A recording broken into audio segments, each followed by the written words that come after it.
हम लोग मार खाए हैं। मेरे घर में 11 बजे रात में हमला हुआ, यहाँ 20 दिन रैफ का ड्यूटी था। कसूर मेरा क्या था कि माननीय दिलीप घोष को मैंने यहाँ पे फीता करवाया था दुर्गा पूजा में। कसूर मेरा इतना था, उसके लिए मेरे गोडाउन को आग में जला दिया गया। मेरे बस को जो है ना 1.5 साल तक ले, दिलीप घोष को मैं दोबारा बुलाया ना, 1.5 साल तक ले मेरे बस को फंसा कर रखा गया। मैंने क्या, अरे मारने वाला तो ऊपर वाला है, नीचे वाला कोई किसी का मार नहीं सकता है। सत्य का हर वक्त विजय होता है। न्यूज़ कनेक्ट कोलकाता से मैं मोहम्मद आसिफ। हम लोग मौजूद है कोलकाता पोर्ट के वार्ड हाई रोड इलाके में। हमारे सामने बात करने के लिए मौजूद है वार्ड 80 के प्रेसिडेंट देवराज यादव। देवराज जी, पिछले तारीख 29 तारीख को जो बुलडोज़र चला है जैनकुन इलाके में, उस ताल्लुक़ से आप क्या कहना चाहते हैं? मैं आपको बताना चाहता हूं कि 29 तारीख को जब दोपहर का टाइम बुलडोजर चल रहा था, तो उस समय कोई भी एक व्यक्ति भी पूरे, आप पोर्ट तो क्या, आप लगभग देख सकते हैं कि पूरे कलकत्ता के अंदर कोई विरोध में खड़ा नहीं हुआ। परंतु वो पहला शख्स मैं हूँ जो मोदी जी का सिपाही सामने मैं खड़ा हुआ कि आप बुलडोजर किस आधार पर चला रहे हैं, आप कितना देर का समय दिए हैं। उन्होंने बताया, चूँकि मैं समय दिया तो मैं कितना देर का, तो उन्होंने बोला 1 घंटा पहले। मैंने बोला 1 घंटा पहले आपने समय दिया तो एकाएक इन लोगों का सियाना उजाड़ कर ये लोग कहाँ जाएंगे। अभी बारिश हो रहा है, बरसात हो रहा है। मैंने पोर्ट ट्रस्ट के अधिकारी से भी बात किया, पुलिस प्रशासन से भी बात किया। बात करने के बाद मैंने बोला गया कि यह तो आज एकाएक तो कार्रवाई होगी नहीं। बुलडोजर के सामने मैं खड़ा हुआ, आपको मैं दिखा सकता हूं। इसमें मैंने बुलडोजर के सामने खड़ा हुआ, खड़ा होने के बाद मैं आपको वीडियो भेज देता हूं। अब वीडियो आप बेशक दिखाइएगा। वीडियो वहां से बहुत सारा लोग बना करके अपने व्हाट्सएप के माध्यम से, फेसबुक के माध्यम से सभी लोग दिखाया। चूँकि मैं 30 तारीख को, आप देखिए सामने देखिए कि मैं ये मेल जो है ना, मैं चेयरमैन को मेल, अपने यहाँ के सीएम साहब को मेल, और अपने पार्टी के जो श्रमिक भट्टाचार्य जी स्टेट प्रेसिडेंट को मैंने मेल किया, व्हाट्सअप किया। और व्हाट्सअप मेल के जरिए मैंने जनाया कि हमारे यहाँ पे एकाएक किसी के साजिश के तहत 1 घंटा का समय दे करके और तोड़ा जा रहा है। यह इस वक्त कहाँ जाएंगे, चूँकि बोला गया था कि रोहनिया मुसलमान को और बांग्लादेशी को चुन चुन करके हम लोग निकालेंगे, किंतु इसके विपरीत हो रहा है। यह तो किसी की साजिश नहीं है, कोई तो साजिश तो नहीं कर रहा है हमारी पार्टी को बदनाम करने के लिए। सामने काउंसिलर इलेक्शन है। तो यह देखते हुए मैंने मेल किया, ये लेटर मैंने लिखा, आप देख सकते हैं। मैं लेटर लिख करके मैं यहाँ के एसपी डिपार्टमेंट से बात किया, मैं पुलिस प्रशासन से बात किया। आप देखिए ये लेटर है। हाँ, लेटर है। मैंने चूँकि कलकत्ता पोर्ट के चेयरमैन को दिया, यहाँ आपको सीएम साहब को दिया। मैं 99 में गया, जा करके भेंट मुलाकात करके मैंने रिसीविंग लिया, आप रिसीविंग देख सकते हैं। और इस माध्यम से 1 तारीख को मैंने जमा कर दिया। 1 तारीख को जमा करके मैंने बात भी किया, और पुलिस पोर्ट के स्टेट मैनेजर, जो आपका लाइन मैनेजर जिनको बुलाया जाता है, उनसे मैंने बात किया। बात करके हमने बताया गया है कि एकाएक क्या ये किसकी साजिश है। हो सकता है कि हमारे यहाँ जो सरकार बना है, पोर्ट के चेयरमैन से किसी की मिलीभगत तो चलनी है, पुलिस प्रशासन की मिलीभगत तो चलनी है। यह हो सकता है कि यहाँ का काउंसलर, मेयर, यहाँ के जो विधायक जीते हुए हैं, यह तो कहीं उनका दिमाग खटाया हुआ नहीं है कि हम बीजेपी पार्टी को बदनाम करें, जिन्होंने वोट दिया उनको बदनाम करें। तो मैं एक पार्टी का कार्यकर्ता होने का नाते मैंने अपने ऊपर के अधिकारी को मैंने जना दिया। मैंने अपना फर्ज ये भाई के माध्यम से, इन्होंने चूँकि नहीं होता तो शायद ये काम नहीं होता, क्योंकि मेरा ऑपरेशन हुआ था, मैं हॉस्पिटल से निकल के आया हूँ, मैं आईसीयू में था, और इनके माध्यम से मैं जा कर के हर जगह पे, डॉक्टर हमें मना किया है, परंतु मैं 1 तारीख को हर जगह पे मैंने गया, जा कर के मैंने परमिशन करा करके सब कुछ दे करके। और पुलिस प्रशासन से मैं संडे को बात किया, जगह जगह में तला में संडे को मीटिंग हुआ, 4 जगह 5 जगह वो लोगों, वहाँ की जो दुकानें थी, वहाँ के कॉलोनी वालों, सिक लाइन में, वो भी मैं आपको वीडियो भेज दूंगा। कम से कम 500 से 700 आदमी थे। बोले कि हम लोगों का एक जाएंगे कहाँ। मेरा जो पोर्ट के माध्यम से जो बात हुआ, थाना का और डीसी से बात हुआ कि उन्होंने बताया गया कि नाला जो है ना, नाला रिपेयर करना है हम लोगों को, कचरा नहीं निकल पा रहा है। मैंने बोला जब नाला आपको जब रिपेयर करना होगा, उस समय वो लोग अपना दुकान हटा लेंगे, और आप नाला ऊंचा उठाइए, रिपेयरिंग कीजिए।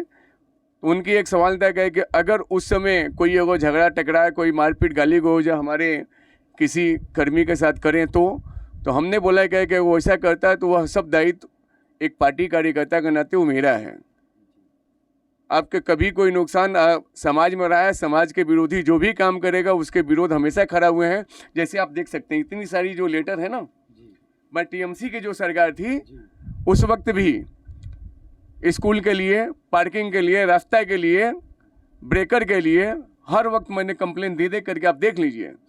मैंने हर वक्त लड़ाई किया हूँ समाज के लिए, और समाज हक में जो काम होता है उसको करता हूँ। पार्किंग के लिए क्या हुआ अभी तक आपका, कुछ आगे बड़ा मामला? पार्किंग के लिए मेरी जो बात हुई, थाना से भी बात हुआ। पार्किंग का आज के दौर में चल रहा है कि अभी भी कुछ लोग पार्किंग ले रहा है। पुलिस अधिकारी का कहना है कि हम कैसे समझे कि कौन लीगल कौन अनलीगल है। मैंने अभी भी टीएमसी के लोग पार्किंग का पैसा उठा रहे हैं। तो टीएमसी के ही लोग से मिला हुआ जो है कुछ लोग उठा रहे हैं, जो कि आज हमारे पार्टी का नाम बदनाम करके, और जैसे मान लीजिए कि जो कलकत्ता पोर्ट विधानसभा के नहीं है, दूसरी विधानसभा से कभी इसके माथे पे कभी उसके माथे पे चढ़ के अपना उगाही का काम कर रहे हैं। यह तो सत्य है, परंतु मैं पोर्ट के अधिकारी को मैंने बता दिया कि आप जिसको लीगल पार्किंग दिए हैं आप बोर्ड लगवाइए, उसका रेट चार्ट लगवाइए। उसके बाद अगर जो लोग करते हैं तो मैं आपको लेटर दूंगा कि ये लोग पार्किंग उठा रहे हैं इस ढंग से, अवैध ढंग से। उनका भी कहना है कि हमारे सीएम साहब का कल जो बैठक हुई थी, कल यानी ये कल कितना तारीख था? कल 3 तारीख था। 3 तारीख को बैठक हुई पुलिस प्रशासन के साथ। उनका कहना है कि हमारे पार्टी की, सीएम साहब का बोलना हमारे पार्टी का कोई विधायक भी है कहीं तोड़िंग या कंप्लेन है वो जो पब्लिक के लिए, पब्लिक के हित में नहीं है, अहित में है, तो आप उसके पर भी कानूनी प्रतिक्रिया से कार्रवाई कीजिए। तो आज हम पार्टी का जिस भी पद में हमें जो दायित्व दिया है, अगर किसी ने भी पार्टी का नाम का अगर जो बड़ा कार्यकर्ता को दिखाता है कि मैं बहुत बड़ा कार्यकर्ता हूं और किसी का सर पे हाथ है, तो मैं उनको बोल देना चाहता हूं आपके माध्यम से कि कृपया करके अपना रास्ता बदल दें, नहीं तो उनको जेल के भीतर रहना पड़ेगा। कल मेरी बात हुई है पुलिस प्रशासन से, उन्होंने बोला चूँकि यह सीएम 99 में बैठक थी, उनका आदेश है कोई भी हो उसको बख्शना नहीं है, आप अपनी कार्रवाई कीजिएगा। और मैं बेशक ताल ठोक कर बोल रहा हूँ कि जिन्होंने भी 80 नंबर में करेगा मैं उसका विरोध में लिखित कंप्लेन दूंगा और उन्हें अरेस्ट करवाऊंगा। चलने नहीं दूंगा चोरी चमारी गुंडागर्दी। अच्छा, कोलकाता पोर्ट में हाई रोड इलाके में भी जितने भी फुटपाथ है, हॉकर लोग हैं, उन लोगों को भी तोड़ने का ऑर्डर आया था। इस ताल्लुक से क्या कहना चाहते हैं? मैं तो पोर्ट का पूरा ही जो है ना, सोमवार को तो मैंने सोमवार को 1 तारीख था ना, 1 तारीख को ये मैं टोटली जो है मैं टोटली पोर्ट ट्रस्ट और सीएम साहब का रिसीविंग कराने के बाद आप देख सकते हैं, मैं चूँकि ये कॉपी दिया सीएम साहब को, इसलिए मैंने कॉपी किया ना। चेयरमैन को मेन लेटर दिया, कॉपी मैं सीएम साहब को किया कि चेयरमैन को भी लगे कि अगर किसी की साजिश है ना तो हम क्या जवाब देंगे। हमने क्या जवाब, मेल तो किया हमने, तो उन्होंने बोल देता क्या कि मेल हमें मिला नहीं। मैंने व्हाट्सएप भी किया हूँ, चेयरमैन को भी व्हाट्सएप किया हूँ, सीएम साहब को भी किया। तो व्हाट्सएप की ये ऑनलाइन जो मेल है, हो सकता है कि बोलने कि हमको मिला नहीं, मेरा आदमी देखा, हमसे भूल हो गई, इसलिए मैं हाथ कॉपी जो है ना, ऑफलाइन कॉपी मैंने ले करके दे दिया, कॉपी करके दिया। इसमें तो आपका कोई बहाना नहीं होगा, बात में रिमाइंडर कीजिएगा, इसमें तो आपका कोई बहाना नहीं है। इसमें मैं साफ साफ लिखा हूँ, आप इसको पढ़ सकते हैं कि जितनी जो दुकानें हैं आप उसको जो तोड़ रहे हैं या जो जगह दे रहे हैं आप उनसे भाड़ा लीजिए, उनको लीगल रूप से आप पूरा पोर्ट एरिया में, पूरा वार्ड 80 में जितने भी हॉकर से फिलहाल तो मैं पोर्ट का ही पूरा इसमें दिया हूँ, पोर्ट का मैं पूरा दिया हूँ। जैसे आप देख सकते हैं कि 30 तारीख को भूई क्लास में टूटा, एक आदमी भी आवाज़ उठाने के लिए खड़ा नहीं हुआ, ठीक है। 30 तारीख को मैंने 29 तारीख को आवाज़ उठाया, 30 तारीख को भी जैन कुंज इलाके में, लेकिन हाँ जैन कुंज में नहीं टूटा, 29 तारीख को टूटा। 29 तारीख को मैं ट्रांसपोर्ट डिपो रोड में मैंने विरोध किया हूँ, वहाँ से टाइम मैंने सोमवार तक लिया, सोमवार तक समय लेकर के, सोमवार तक समय लेने का मेरा मकसद यही था कि मैंने ऑनलाइन मेल किया, व्हाट्सएप किया, हर कुछ करने के बाद सोमवार को समय लेने का मेरा कारण नहीं था कि मैं ऑफलाइन में चेयरमैन को और माननीय मुख्यमंत्री को और अपने स्टेट ऑफिस में लेकर इस लेटर को मैं पहुंचा दूंगा और मैं उनको बतला दूंगा कि ऐसी ऐसी बात है। इसीलिए मैंने कॉपी बनाया, सब कुछ किया। और जिस समय हम शाम का टाइम में मीडिया में जब इसको छोड़ा ना, उसके बाद बहुत लोग तैयार हो गया, कहे कि हम तो ये किए हैं, तो मेरे चलते रुक गया। अरे भैया, तो आप सोमवार से पहले दिखा दो ना कि आपने क्या किया है। सोमवार से पहले तो आपको दिखाना चाहिए ना। सोमवार यानी 1 तारीख, आप 2 तारीख को। आपका कहने का मतलब है बीजेपी के और भी लीडर है, वो बोल रहे कि मैंने पूरा हाई रोड कोलकाता पोर्ट में जितने भी हॉकर से जो ऑर्डर आया था दुकानें तोड़ने के लिए, उनको रुकवाया है। भैया जानते हैं ना, कुछ लोगों का मार्केटिंग करने का शौक होता है, ठीक है। जो मार्केटिंग करने का है वो लोग हमेशा मार्केटिंग करेंगे, और जो समाज के लिए काम करते हैं ना, वो सामाजिक दायरा में ही रहते हैं। समाज के प्रति ही रहना हमारे समझ से बेहतर होगा। अच्छा देवराज जी, कोलकाता पोर्ट में जितने भी इलाके हैं, इस इलाकों में जैसे बांग्लादेशी मुसलमान रहते हैं, रोहिंग्या मुसलमान रहते हैं, इन लोगों के बारे में आप क्या कहना चाहते हैं? इन लोगों के बारे में तो जब हमारे यहाँ के मुख्यमंत्री महोदय अमित शाह जी, गृह मंत्री, सब बोले कि चुन चुन के कि हम बांग्लादेशी रोहिंग्या को निकालेंगे, तो उस नाते चिन्हित करने का मेरे कलकत्ता पोर्ट में 80 और 79 में जो हैं, मैंने उनको चिन्हित करके वीडियो बना करके, ठीक है, जगह जगह का मेरे बताने का फर्ज बनता है कि पहले आप रोहिंग्या मुसलमान को, बांग्लादेशी को हटाइए, तब हमारे किसी भी एक भाई को यहाँ से आप हटाइएगा या तोड़िएगा।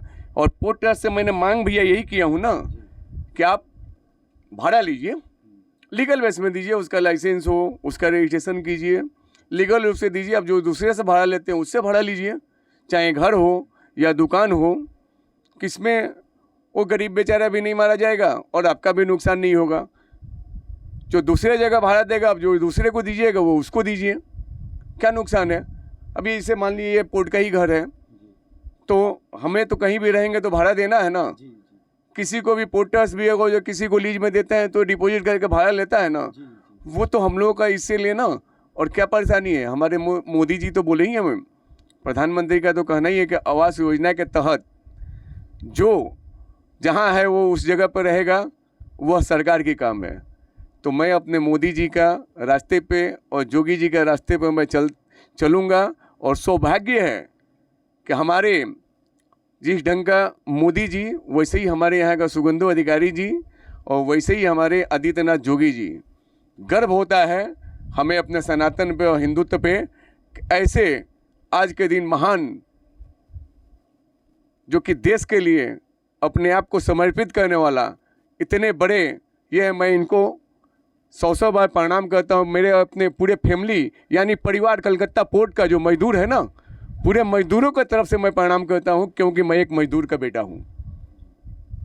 29 तारीख को जो डिपो इलाके में, हाई रोड इलाके में, जो कोलकाता पोर्ट के जो इलाका है, डिपो इलाका, जो 29 तारीख को जो बुलडोजर चला, उसमें क्या कुछ रोहिंग्या मुसलमान या बांग्लादेशी मुसलमान ऐसे लोग आपको समझ में आया? नहीं, यही इसी बात का तो रोना है कि जहाँ एक भी, जितना भी जो टूटा है ना, एक भी रोहिंग्या मुसलमान का नहीं टूटा है और ना एक बांग्लादेशी का टूटा है। कौन लोग हैं वो लोग? वो लोग सारे सनातन से हैं। सनातन से। अच्छा। आप चूँकि यहाँ मेरी बीजेपी के सारे वोटर हैं। अच्छा। जहाँ पान बाजार कार्यकर्ता है, वोटर हैं। चूँकि पान बाजार इलाका जो है, BNR जो है साइड में वेस्ट पोर्ट के बगल में, उन सबों को नहीं तोड़ा गया, उन सबों को हटाया भी नहीं गया, एक तो चिंगारी भी नहीं फेंका गया, ईंटा भी नहीं फेंका गया। किंतु हमारे जो बीजेपी के वोटर, हम क्यों रोका ट्रांसपोर्ट डिपो रोड में, क्यों जाकर हम बुलडोजर के सामने खड़ा हुआ?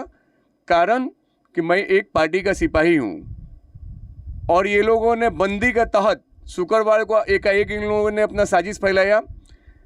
शुक्रवार को करेंगे, शनिवार रविवार, इसमें पूरा मैंने सनातन जो है पोर्ट का जो बीजेपी कार्यकर्ता है, बीजेपी के प्रति हम लोग दशक फैला देंगे कि आने वाला कौंसिलर चुनाव में हम लोगों का मतलब बीजेपी का एकदम नामो निशान इधर से मिट जाए, कोई वोट ना दे, बीजेपी के नाम सुन करके किसी का कान खड़ा हो जाए।